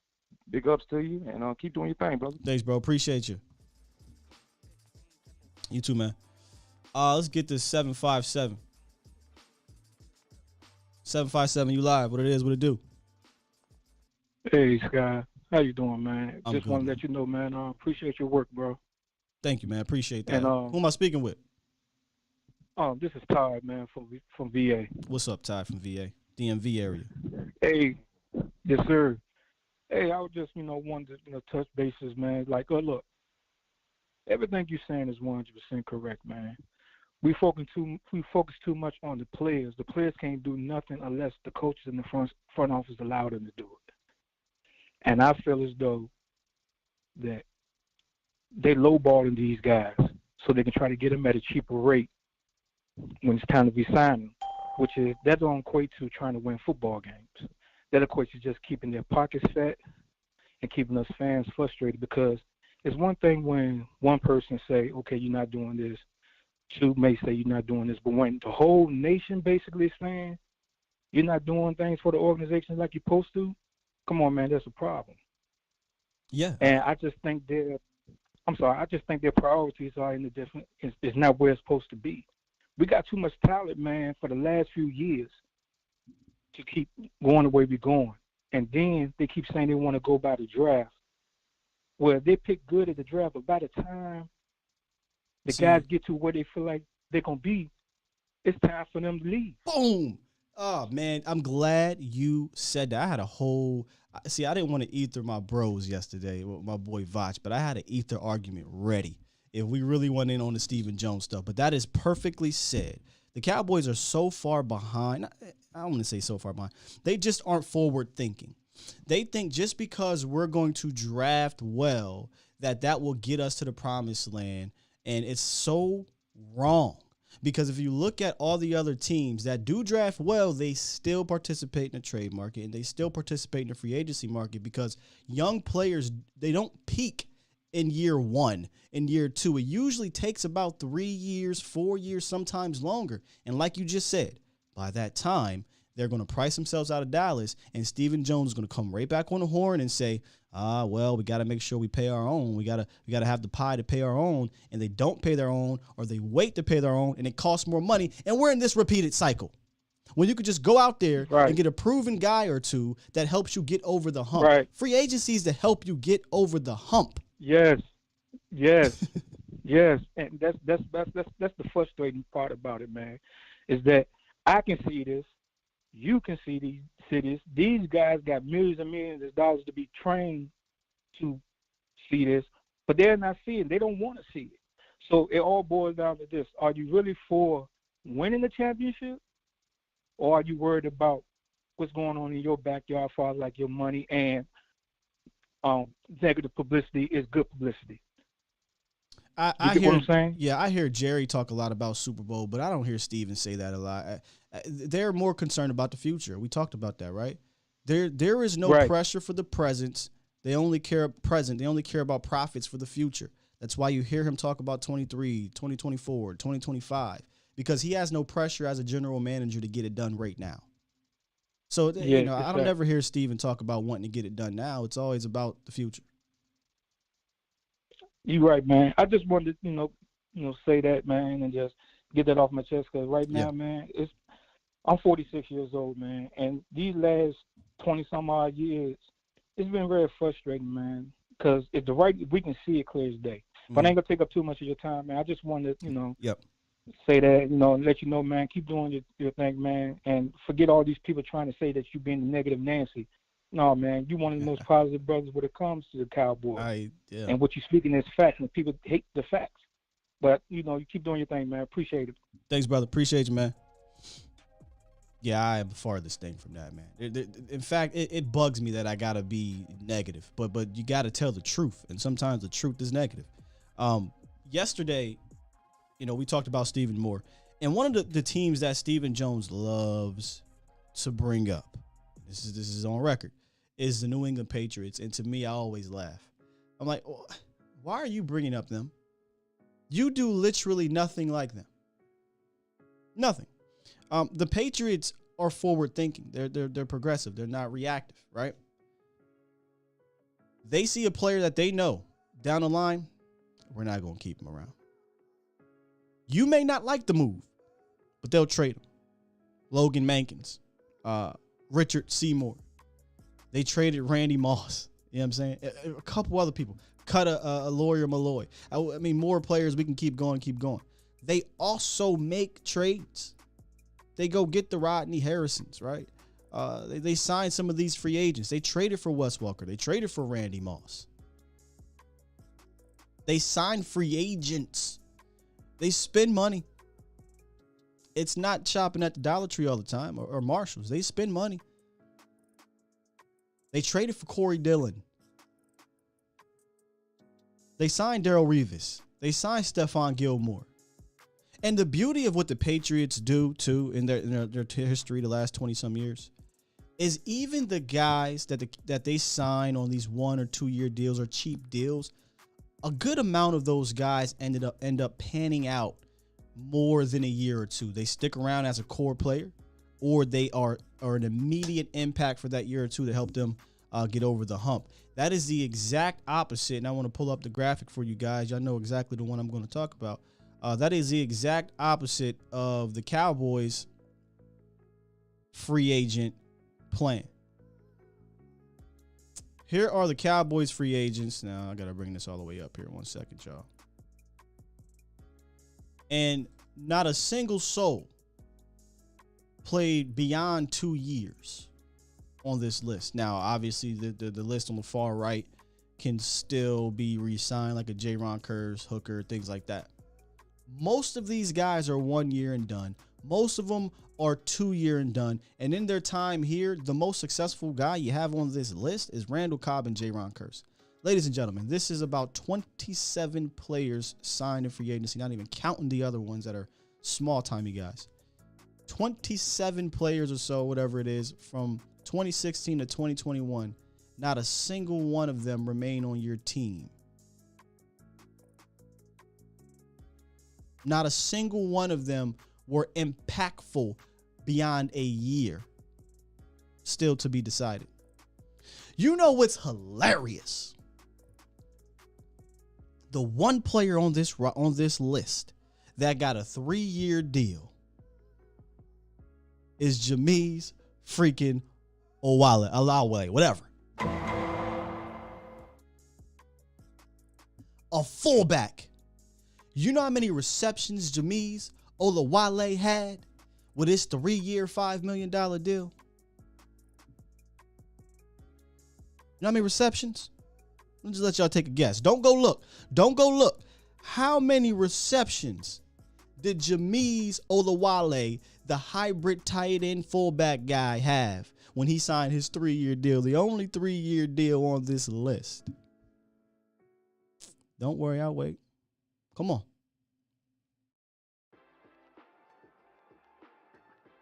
Two. He had 2 freaking receptions. Oh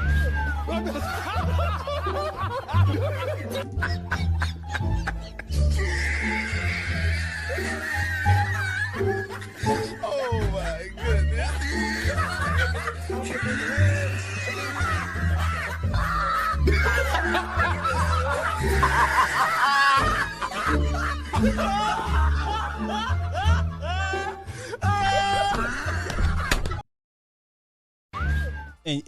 And you want to tell me, not you specifically out there, Cowboys Nation, but Stephen Jones, you want to do things like the Patriots?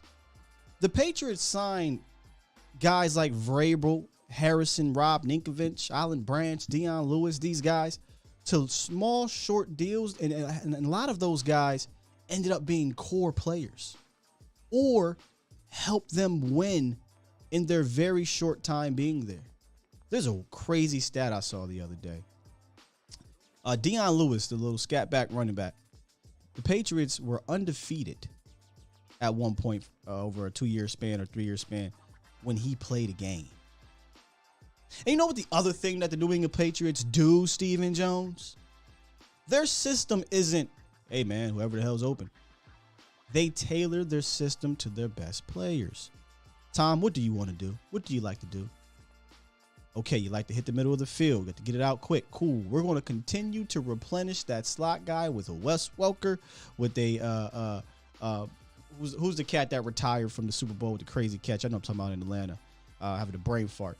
Amendola's another one. You know, they replenish it with said player.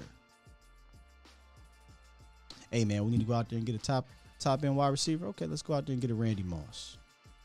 Now, when their talent replenish farm system dried up, you saw them kind of dwindle. Julian Edelman, thank you. So, Stephen Jones, don't do that to yourself, man. The fact of the matter is, you are one of one now. You used to be one of two. You used to be Steven, Jerry, put him in one, and Mike Brown from the Cincinnati Bengals. Mike Brown finally said, I can't. Step back and look what happened. So you are now one of one, Stephen Jones and Jerry Jones. You guys don't do things like the rest of the NFL. And you could say, oh, well, Sky, that's a good thing. Is it? How good is it?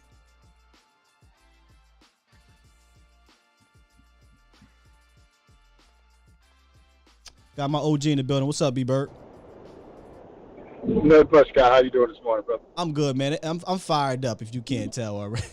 I can tell. I kind of caught the show a little bit late, but I want to do something here, and hopefully you can hear me good. I'm driving, but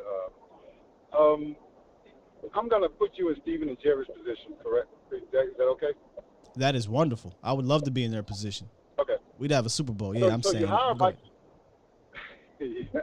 So you hire Mike McCarthy. Would you force Kellen Moore on him? I think I know the answer to that. No. Not at all. So, hey, B, you going in and out, brother? Can you hear me now? Yes. Yeah. I said you let him hire his own offensive coordinator, correct? Correct. Okay. So what about in the running back position? Would you have played, continue to play Zeke, or would you have put Pollard in? I would have put Pollard in. I would have rested Zeke. What would you have done with the offensive line? I'm just curious about this one here. How would you have, about Game 7, what would you have done with the offensive line? That one's tricky. It's tricky. That's why I think on the third leg, when I mean third leg, the first leg you had the original offensive line, minus obviously Martin didn't play in week 1, but then that happened with Lyle, and Terrence came in and proved himself. The second leg, Lyle and that Terrence thing was weird. I thought they should have just stuck with something, but they went back with Lyle, which whatever, I'm not tripping about. But the second leg was really the Connor Williams and Connor McGovern thing, which let's see what Connor McGovern has first. They saw that. We saw that. We were like, But at that point in time, I said, okay, listen, if we're going to move Lyle inside, got to do it now. So that is maybe the point where I would have moved him inside so that by the time we got to the playoffs, we're not trying an experiment. So maybe in that third leg, I would have did something different. I don't mind what happened in the first 2 legs, but that third leg, I probably would have went with Lyle moving inside so that by the time we got to the playoffs, you had like 4 games for him to get acclimated. So the reason why I brought those 3 things up is because what you said and what the fans are saying is what we would do as football people. The thing is that the Jones don't operate about what's best for the football product on the field. They operate with other things in mind. I've told you this before. Yes. It's about their egos, and like Jimmy Johnson said about being right. If you just look at it from a solely football perspective, there's no way I'm going to force an offensive coordinator on to my head coach. That's why McCarthy let him out there, let him hang out there and didn't help him. I understand that. I would have done the same thing. With Zeke, there's no way a running back limping on a hurt knee is going to get more carries than my healthy, faster running back. It makes no football sense. None. And people can look at McCarthy all they want, but that's not a Mike McCarthy decision. That's above him. And so what I'm trying to say is these Joneses don't do things for football reasons only. They have other things in mind, contracts, egos, being right, all these other things in play. And until we get them to make purely football decisions, it's going to continue to be like this, man. And that's all I call it. Just tell you, man, just get that off my chest. I'll talk to you later, brother. Appreciate you, B. Yeah, that's why I believe they are one of one, and it's not a good one. You know what I mean? They're one of one because they do things differently. And now, I mean, I don't know. Maybe there's other owners who are owner, general manager, vice president, president of their team. I don't think there is, but they're one of one, and it doesn't work out. And that goes back to the pressure thing. They don't have the pressure to get it done right now. That's what bugs me. Is we always talk about the talent being there, but they refuse. That's why I said I don't think he knows how to build. They refuse to build on that talent. One of the tweets that I had replied to was that, all of a sudden Stephen Jones doesn't know how to build a roster. And I was like, Stephen Jones doesn't know how to build. Like, building isn't maintaining. You build on top of things. The Cowboys have maintained. That's not necessarily a negative thing, and that's the problem. They don't mind maintaining. They don't mind being around. They don't mind being good enough. But building on top of good, they don't do that. They don't do that. You got a team that is good enough, then go get other players to build on top of that to be better. There's nothing wrong with that. I'm not asking you to go far left and beat the Rams. I'm not asking you to do that. I'm just asking you to step outside of your comfort zone, because when teams do that, they tend to have a successful run. I mean, it's sad when you look at a franchise like the Arizona Cardinals, who've been to more Super Bowls and NFC Championship games than you in the last 14 years. The Rams have been to 4 Super Bowls since 1999 under 2 different regimes. And they've won 2, done it different ways. Bro, we were laughing at the Rams in the 90s.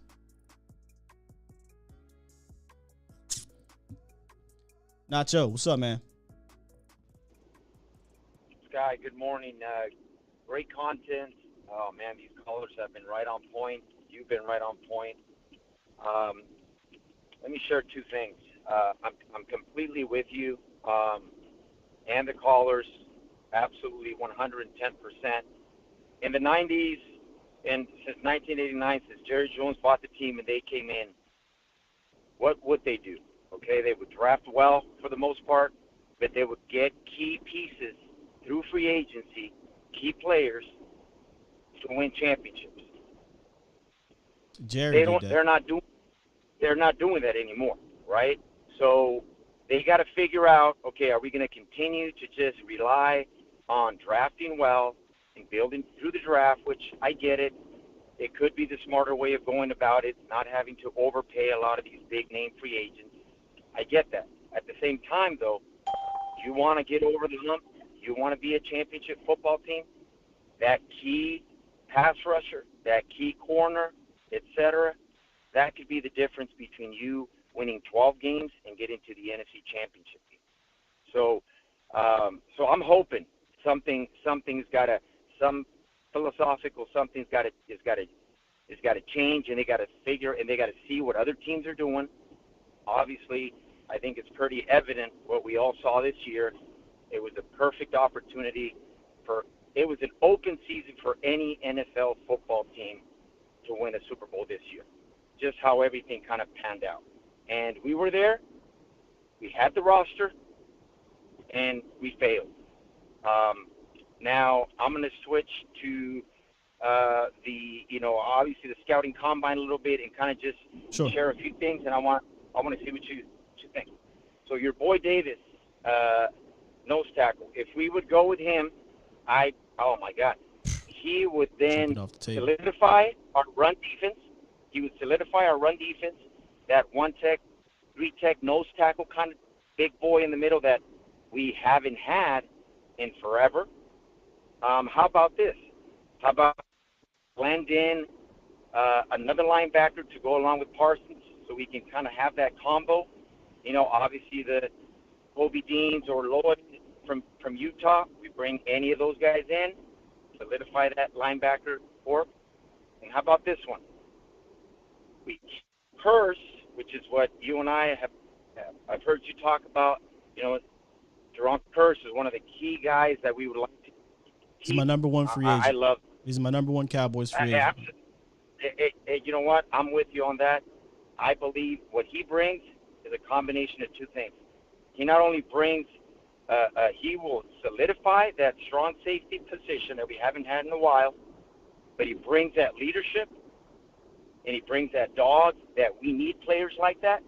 How about a Daxton Hill from Michigan to get back on your free safety? You combine a Daxton Hill with Curse combo at safety. You go with Lloyd and the linebacker. Bro, we only can take one of those 5 players you just mentioned, right?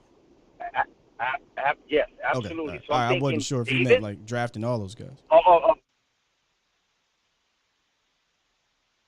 You went out, Nacho. Daxton Hill. There you go. We got any of those linebackers in the 24th overall, or hey, listen, or if we take a guard or anything like that, I think that would be a good start to day one.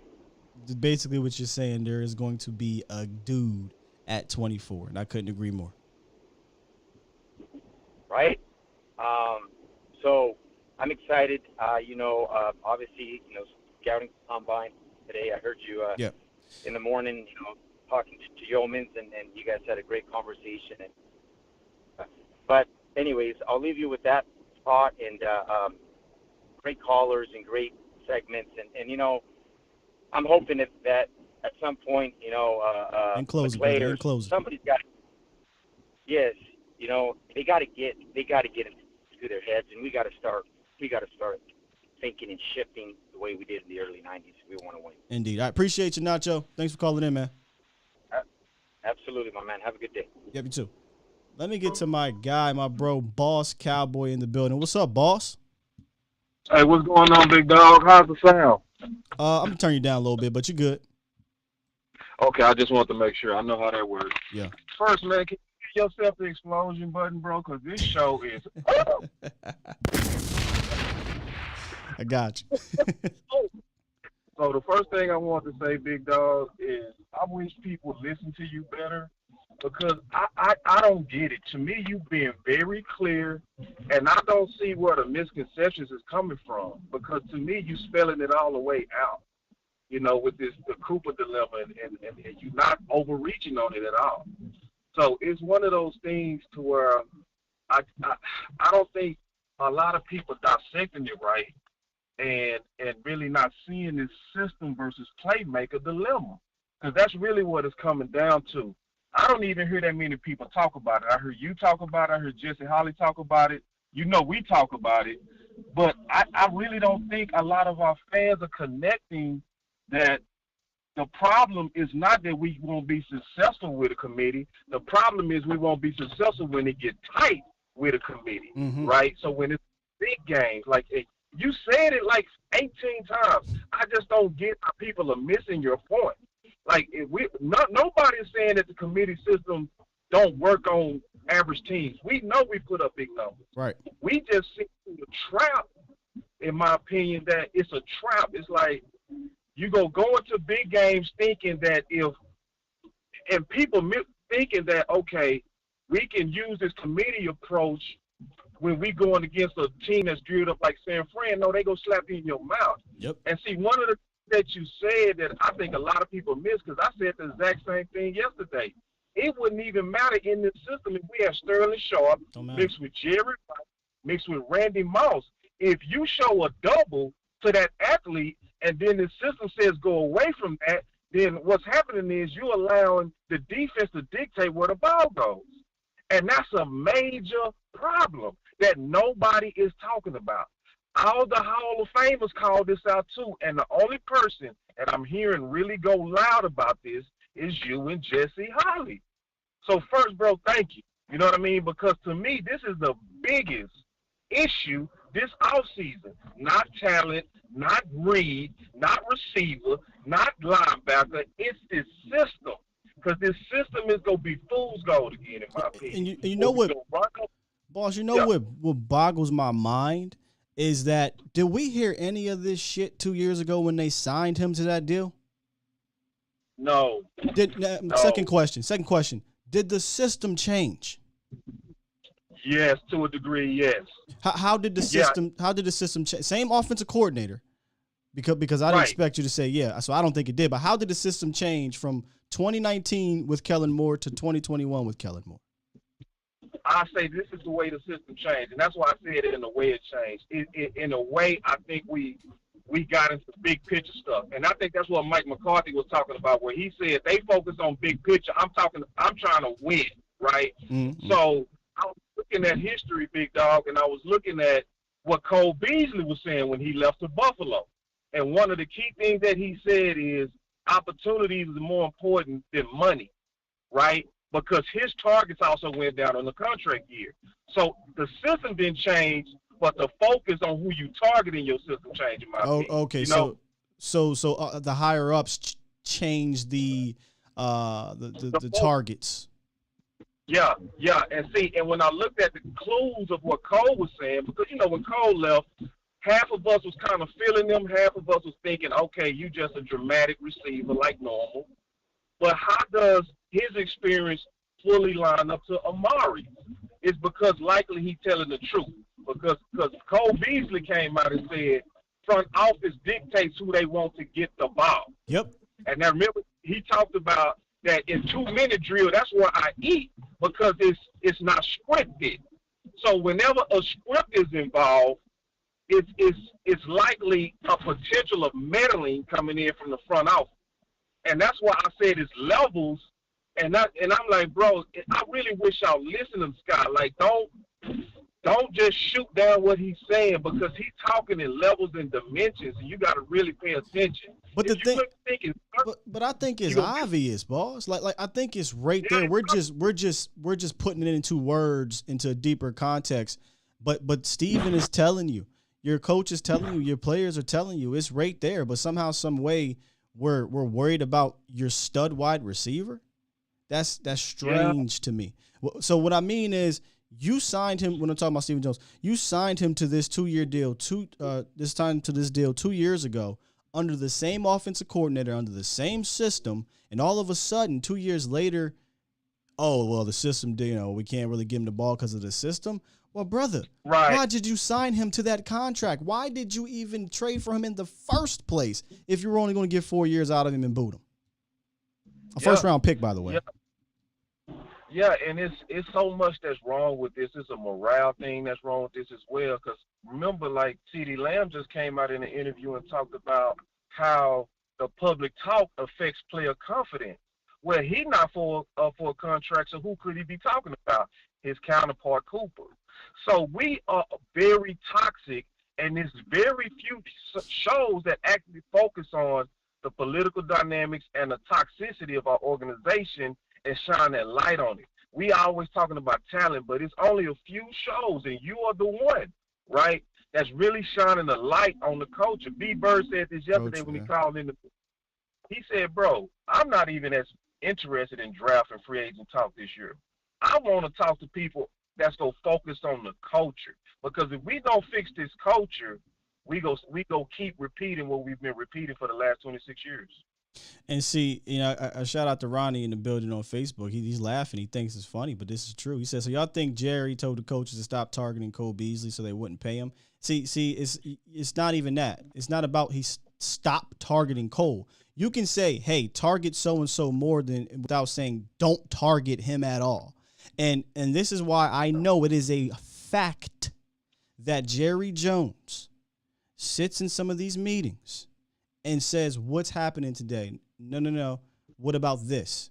Former players, I'm not going to drop names, but former players have told me. I reached out personally. I said, people are saying, this was a couple years ago, people are saying this and that about, does Jerry go into these meetings? I was told yes. He goes in there with the coaches, and he sits there at times and says, what's going on? This is that. I'd like to see this. So this isn't some made-up bullcrap, man. This isn't some conspiracy. You have multiple players that have come out and said the upper management does dictate who tees the rock. And what more proof do you need to see than Ezekiel Elliott playing on a torn PCL in a meaningless freaking Week 18 game just to get 1,000 yards? Yep. Yeah, that's the evidence right there. And this is the sad part, and I'm going to just be honest. The people that laugh at what we're talking about. Okay, Ronnie, a coach said it. I just want to say that. I just want to say that to Ronnie so he knows. A coach did say it, / former player. See, I understand why people like that would laugh because they don't have a connection. You know what I mean? And when you don't have the connections that you have and that I would have to where we get more kind of insider talk, it's not going to be real to common fans. They go think this is conspiracy theory. But, like, he pointed out, and you should be able to just think with your own common sense. Like, you should be able to think, okay, this guy has a torn PCL, right? Likely that's a 4-week injury. So let's just rock with Pollard until that gets better. So why didn't that common sense go into place? Who decided that? I don't think it was Skip Pete. I don't think it was Kellen. I don't think it was Mike. No, and I know it wasn't Mike because Mike was king load management. He was doing an excellent job of load management. He was sitting down stars. But when it came down to Zeke and Pollard, now you can't sit that one down. That's our guy, right? I think B. Bird hit it on the head. It's a mix of ego with football decisions. It's a couple of guys that's gonna get kind of like the leverage of front office weight pushing for them, and then some people go, in my opinion, go kind of get washed out in true competition. You know, so it came down to Tank having to sit down. Yeah, they set him down. Like when it came down to Gregory on that calf injury, where they said he could have played, it was like, sit down, we go load manage you. But when it came down to Zeke on that injury versus Pollard, who was hot, we can't do that. We can't go with the young guy. Even with the 6-1 advantage that we had to where you could take some chances like that. Yeah, we need to look right on this contract, right? We need to look right on this decision we made when in reality it's starting to look, not even starting, but, it probably was a mistake. And that's no knock on Zeke. The position just doesn't call for that. And it's so hilarious that they watched the Rams get rid of their version of Zeke, right, who paid a big contract, and injuries started to pile up a little bit, and they weren't scared to pull that trigger. The Cowboys are always scared to pull the trigger. And I'm not saying get rid of Zeke. You can't do that right now. But at some point, that's going to be a conversation that needs to happen.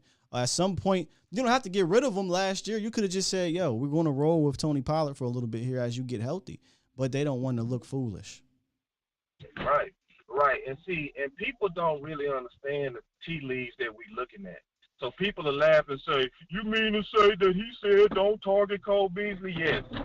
See, we got a front office that I think you call them Cowboys, right? Like Steven get real diabolical when it comes to that cap. He loved to say cap.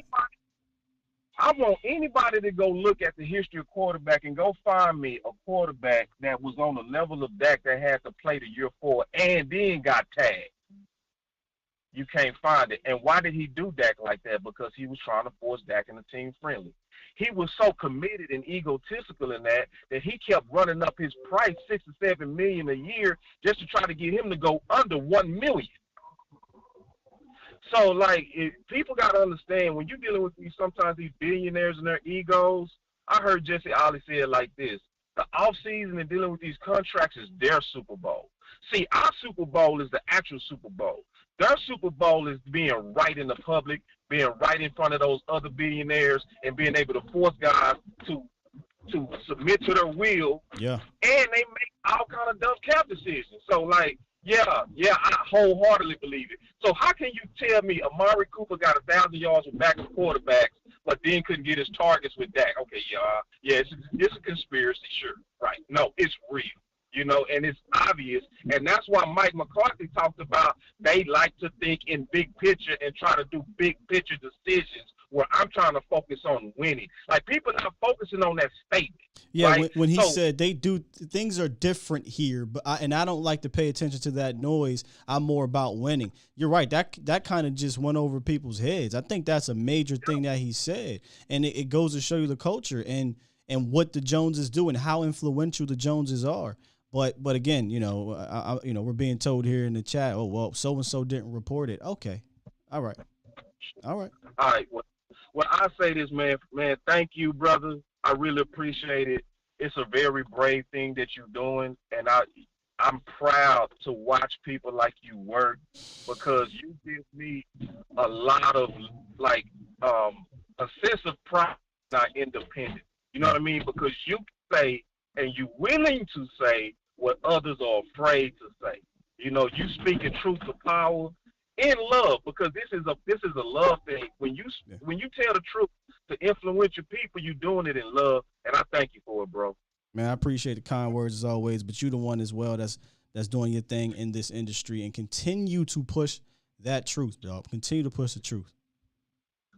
Yeah, bro, we own it, bro, and I'm out, man. I'm gonna be courteous to the other callers. Thanks for taking the call, big dog. Of course, man, of course. All right, boss. That's Boss Cowboy. Right. Make sure y'all follow him, Boss Cowboy Sports, on YouTube as well. Y'all want some in-depth stuff, he got you covered. Thank you, G. All right, bro. I was thinking about doing a show about this, Ronnie. I truly was, because I think this is a huge misconception. Huge misconception. The Cowboys used to spend big in free agency. It didn't work out. I did some deep diving on this, because I used to, on the surface, say, well, technically they used to spend big on their own and deal out ridiculous contracts during that Romo era. This when I was younger, so the Romo era was kind of really implanted in my head. But I went back a little further, and then a little further, and a little further. If you're talking about the 90s, well, that worked. But free agency, that was the birth. No one really understood the salary cap just quite yet.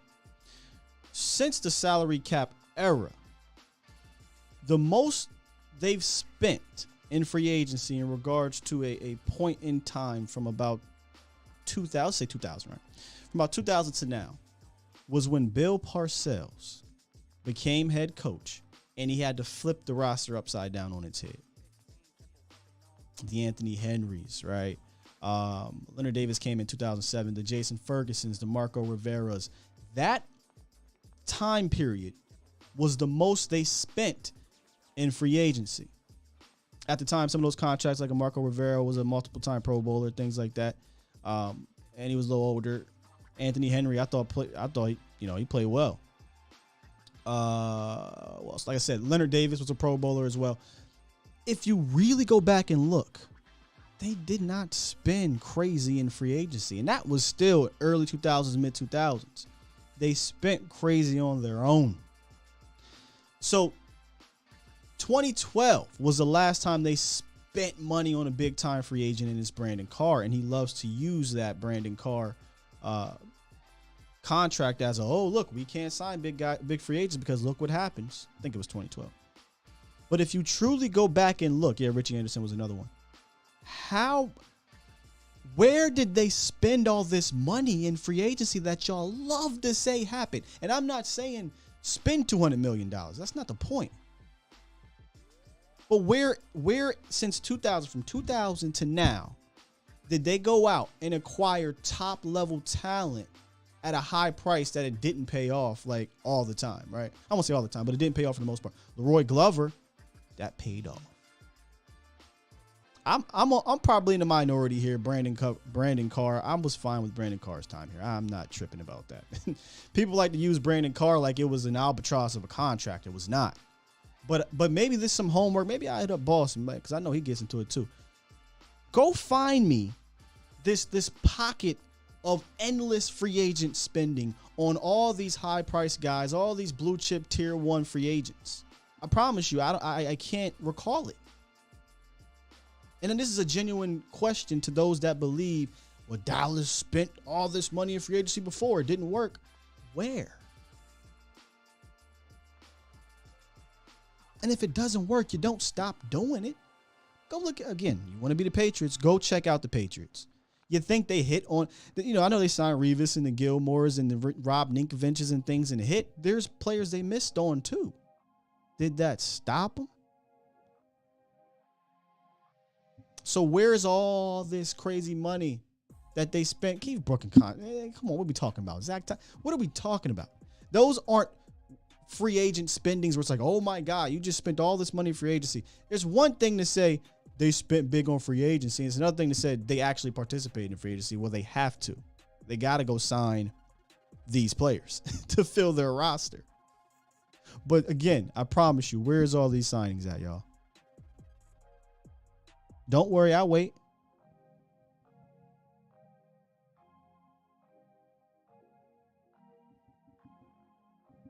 I'm looking in exactly. Because they didn't. That's not what they do. I think social media is just so powerful now. We look at it as like, oh, hey, they just started this sign our own thing. No. This happened mid 2000s. Ken Hamlin, Jay Ratliff, Marion Barber, Roy Williams.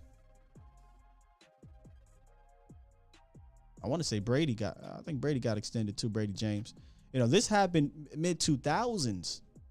It's just we have social media now and we're paying attention a little bit more. And we realizing this is just kind of a never-ending cycle. And I'm not saying it's bad to pay your own, but it's not bad to also go out and get better players.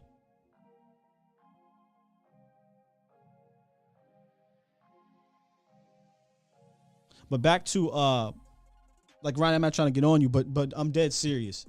A former player / coach did mention that to me, and I reached out specifically to that person, and then another person as well, which was a player, but you don't seem to care about a player saying it. That told me he has sat in meetings multiple times. It's not out of the ordinary for him to come in there and see what's going on, ask questions, and then I hate to use the term dictate because that's kind of wrong, but request certain things happen. And you said, well, did Jimmy? I never heard Jimmy say this, or I never heard Parcells say that. Jerry Jones threw Terrell Owens on Bill Parcells. You think? Bill says it. He didn't want Terrell Owens. Your statement was, well, he never told them who to play. Well, he did. He signed Terrell Owens. Do you think Jason Garrett wanted Greg Hardy? Huh? So until they get a guy that can be controversial as well as a good coach. It's going to take these players, Cowboys Nation. It's going to take these players. It's going to take these players to overcome a lot of things. So accumulate all the talent, man. Accumulate all the talent. Go spend money. Go trade. I'm not saying the farm, but make a trade or two. Spend some money. Get the best players in here and hope like hell they can overcome what's above them. I tell you, this show actually went a different way today, but I enjoyed it. You know, I love getting deep into things here. It may not be for everybody, but I appreciate you guys coming through and letting me kind of get these things off my chest. That's why I'm excited for the draft and free agency, so we can kind of get into actual players that the Cowboys acquire and kind of move forward with how this team is going to be built. Because right now all we got is the drama, unfortunately, man. And it ain't because we're mustering it up. Your front office is going out there saying these things. Your front office is the one saying, yeah, this player 100% is on the roster. This player, well, we got to look at the cap and got some decisions. They're giving you this. It's just a matter if you choose to see it. Matter if you choose to see it. All right. Tomorrow is Fan Friday. Obviously, the phone lines will be open for you guys to call in. Feel Good Friday. We're going to bring this back up. Thank God it wasn't today because the end of the show wasn't a feel good one. I understand. But tomorrow's Feel Good Friday and Fan Friday. So I will drop the mailbag all over. I'll drop it on Instagram. I'll drop it here in the community on Twitter and as well on Facebook. So you guys can shoot in your questions.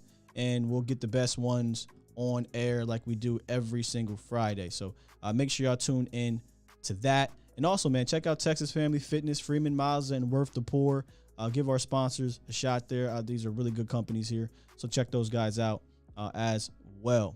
All right. And do me a favor before y'all head up out of here, man. Hit that like button. Share this thing. And subscribe. Okay? If you haven't subscribed, subscribe. We want to continue to grow this A to Z Sports Dallas.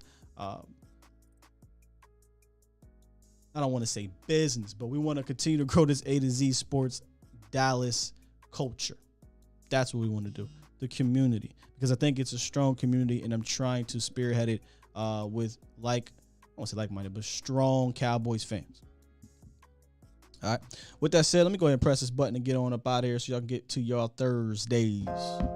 Appreciate y'all, man. Appreciate y'all. Later tonight, the final episode of the week of A to Z Sports Prime Time with Mauricio Rodriguez. Check out atozsports.com/Dallas for all things. I got you, Tom. For all things Cowboys. One time for the one time. Hold on.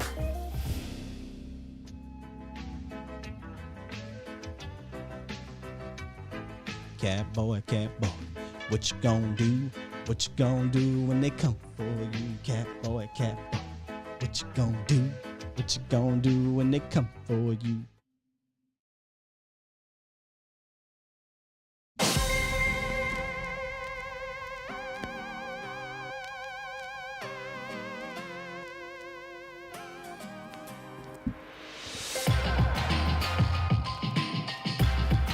Shout out to Professor O, the mod god. Salute to the chat. Y'all were a beast today. Peace.